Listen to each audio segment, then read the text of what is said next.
تلنگانہ کو ریاست کا درجہ دلانے کے لیے کی گئی عام ہڑتال کے آج 14 برس مکمل ہو گئے۔ اس عام ہڑتال نے تلنگانہ ریاست کے حصول میں انتہائی اہم کردار ادا کیا۔ 12 ستمبر 2011 کو BRS کے سربراہ KCR کی اپیل پر تمام طبقات کے افراد تقریباً 42 دن تک پرامن احتجاج کرتے رہے۔ اس احتجاج نے اتنی شدت اختیار کی کہ دہلی میں مرکزی حکومت بھی حرکت میں آئی۔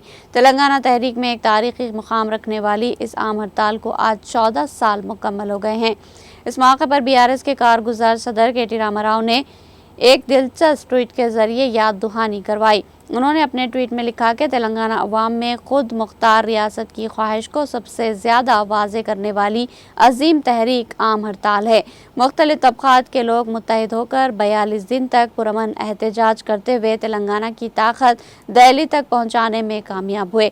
12 ستمبر 2011 کو کریم نگر میں عوامی جلسے میں تحریک کے رہنما K چندرشیکھر راؤ کی اپیل پر پورا تلنگانہ ایک ہو گیا۔ پابندیوں اور دھمکیوں کے باوجود تلنگانہ کے افراد ریاست کے حصول کے لیے لڑتے رہے۔ عام ہڑتال کو آج 14 سال مکمل ہونے پر احتجاج میں شامل ہر شخص کا نام لے کر شکریہ ادا کرتا ہوں۔